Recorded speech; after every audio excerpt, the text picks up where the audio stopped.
Bamgboshe Happy Hour. Let's talk the Golden Bachelorette. I am Peju Bamgboshe Happy. Hi everyone, and I'm Naomi Bamgboshe. And thank you guys for joining in.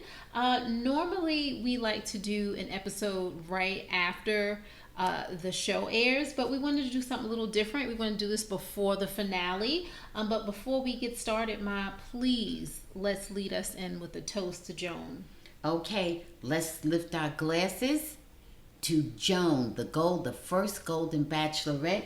Joan, to you, much success in your search for true love, long life, prosperity, health, wealth, and happiness. Salud. Salud.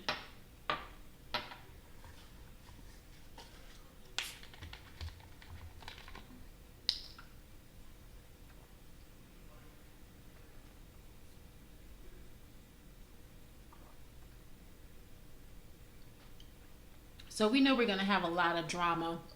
And so we're going to have a lot to talk about on next week's episode when we really talk about the aftermath of the finale.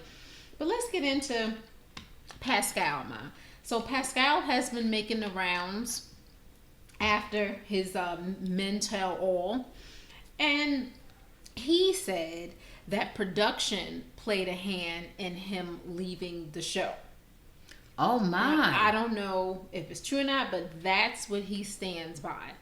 Okay. And he, felt bad about obviously how he made Joan feel. That wasn't his intention. He could have been much lighter, but he didn't want to leave. They made him leave, according to him. Well, what does that mean? Well, that's what I'm trying to figure out. What does that mean? He didn't want to leave. He wanted to stay there indefinitely, while at the same time admitting that he didn't have strong feelings for Joan or have even a strong romantic interest in Joan. I'm not exactly sure what that meant. Did it mean he wanted to keep, do they collect the paycheck? He wanted to keep living in the mansion. He wanted to keep going on luxurious dates. I mean, what does that mean he wanted to stay?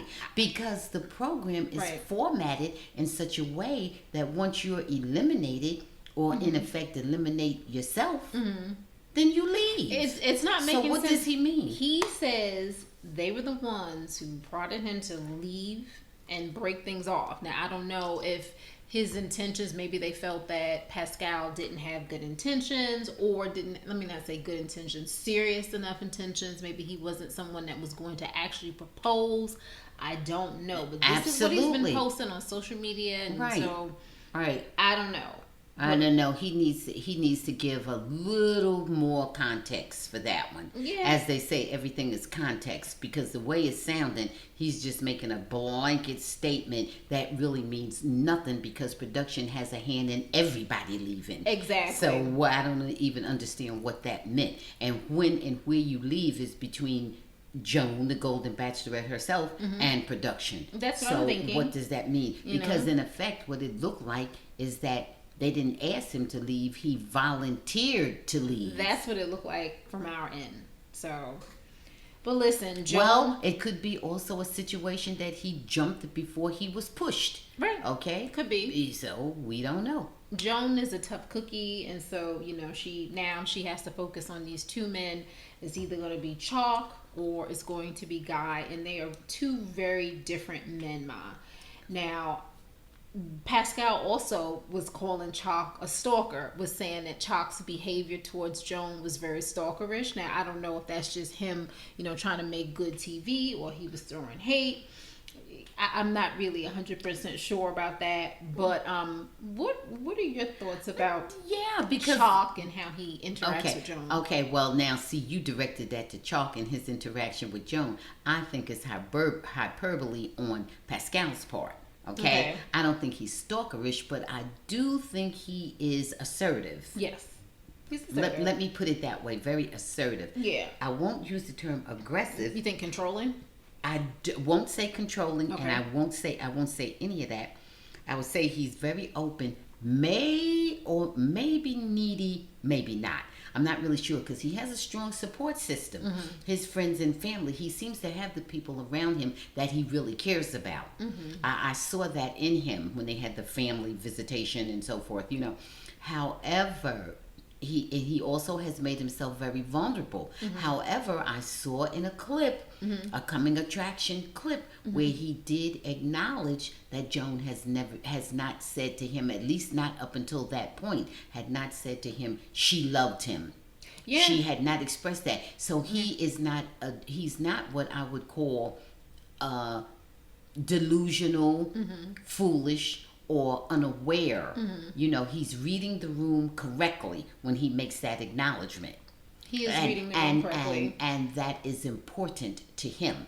Okay. He's not just forging ahead like a bull in a china shop.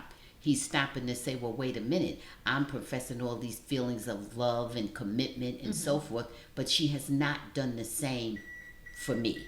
Okay. Well, let's get into that, because I kind of wanted to, we'll get into that in a quick minute about the love thing, but okay. I wanted to compare Chock versus Guy.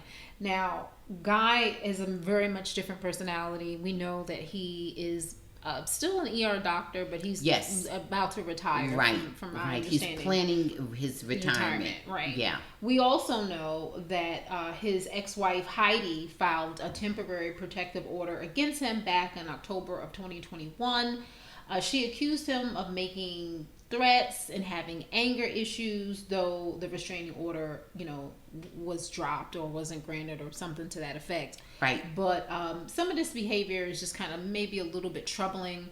We don't know. Like I said, anyone can accuse a person of anything, and so we don't know. We have to, hear everything out, and it has to go through this full process. Right. But the restraining order was dropped. Okay. So what are your thoughts about that? Well, see, that's another thing. If this is during the early stages of a breakup or, a tumultuous marriage or even just a bad patch. In other words, I would need to see a pattern of bad behaviors, not maybe a one-off. Okay. Because let's be honest, how many of us, under certain circumstances, under extreme circumstances, haven't misbehaved? Right. How many of us haven't been in a situation where we, were raging or, maybe drank too much, maybe talked too much, maybe threatened and said all kind of things that we shouldn't have said. It doesn't have to be this exact behavior, but totally inappropriate behavior.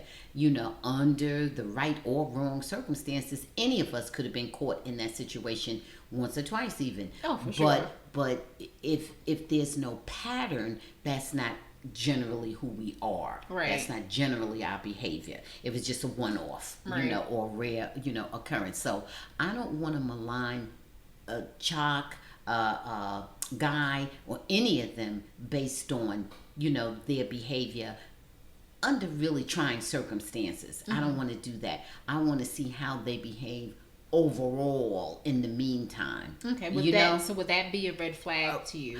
Well, I would talk to him about it.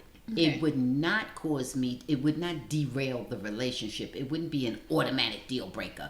No, because anything could have went down. And also, let's just say this too, I would hope that it didn't go down this way, but she could have also overreacted. Yeah. She could, or listen, or she could have just wanted him to get away from her, go home, or get out.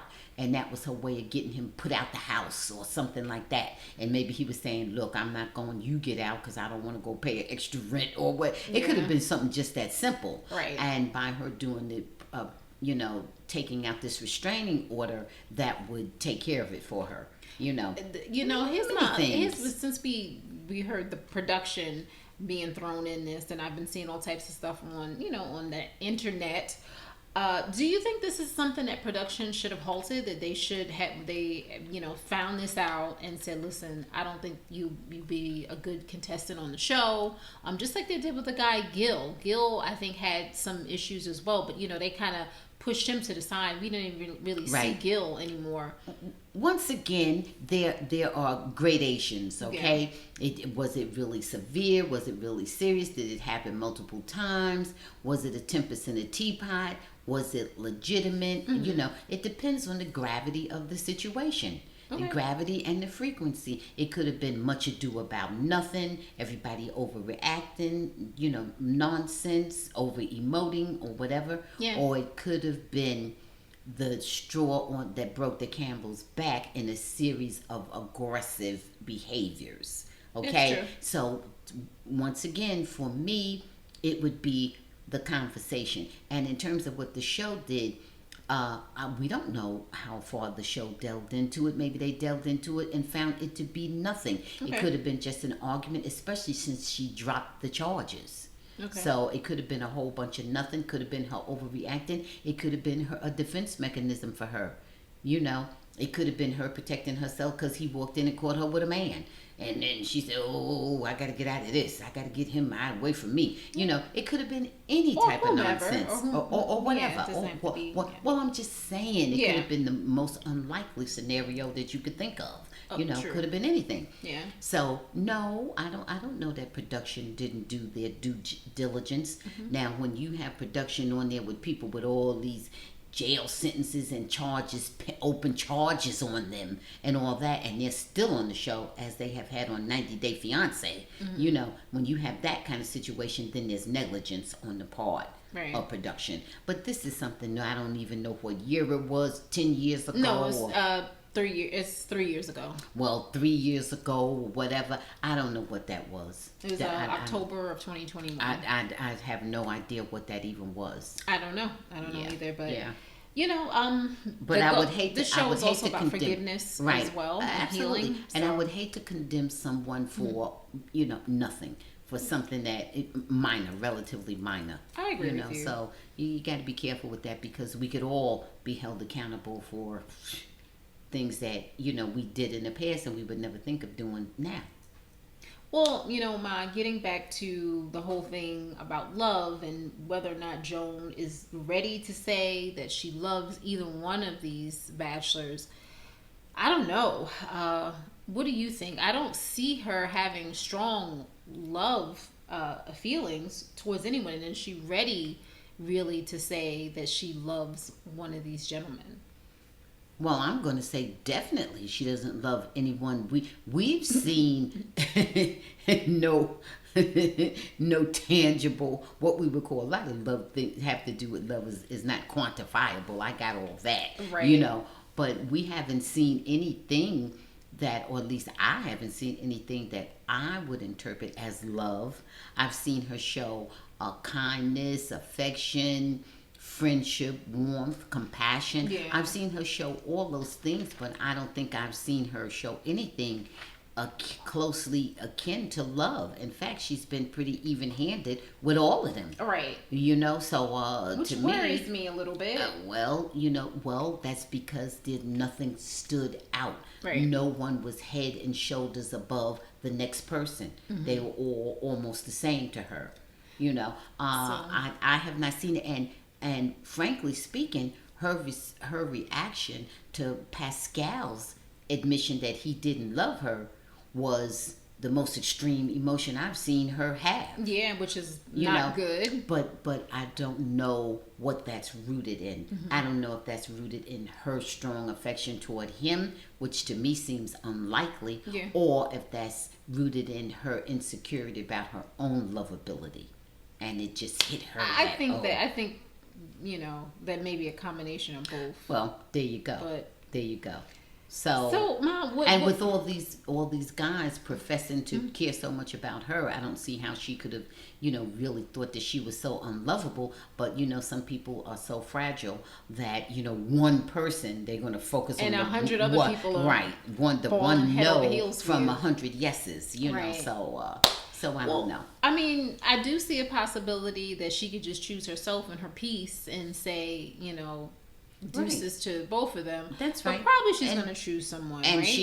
she wants to be free to be a playgirl. Well, I saw her standing on the beach with a gorgeous dress on. Yeah. But I don't know. She's been wearing gorgeous dresses all throughout, so I don't know that. You don't know what that and means. She's been on the beach before. That's true. In a ceremony with Pascal, which caused him to bolt because it made him feel so uncomfortable. Oh, please. So I don't know. I don't see her having this great love, but then again, maybe she's maybe she's a good actress. Maybe she wants to downplay her emotions and not wear her heart on her sleeve, to see how we react as the viewing audience, and also how her potential mate reacts, and see how much they will do for her in terms of professing their love, and how they'll treat her without her gushing all over them. Because I haven't seen her actually gushing over anybody. No, I have not seen her gushing over anyone at all. Actually. Like they had. Remember, she did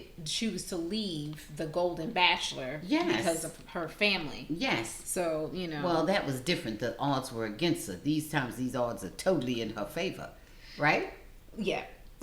On a side note, guess which bachelor from the Golden Bachelorette has found love outside of the show? Which one? Yeah, which one? Well, which one has, made a public declaration? Oh, geez, I can't. No, it couldn't be Pascal. No. Because Pascal. No, not Pascal. He's a confirmed bachelor. Yes, this is Mr. Jonathan. Oh, I think Jonathan did mention that. Didn't he mention that? Yes, but he talks all about his lovely woman, Michelle. Oh, seems like a nice woman. Okay, good. I'm not surprised. He's just a loving kind of guy, remember? Yeah, he is a loving kind of guy who, why would anyone be attracted to this big attractive man? Right. Why? He was just so confused, felt he wasn't lovable. And he was so unworthy. Oh, gosh. Yeah. Okay, all right, good for Jonathan. So, okay, Ma. Finally, who is she going to choose? Chock, Guy, or herself? You want me to give it that answer in order? Yeah, however you want it. Whatever. Well, it's either going to be Chock or herself. Okay. I don't see Guy. You don't see her with Guy. Because Guy says he cares for her and this and that. Let's say Guy's alleged history, notwithstanding, okay? Because I don't even know what that is. So I'm going to just eliminate that. Right. I think that Chock would be the one who would be most attentive to Joan. Okay.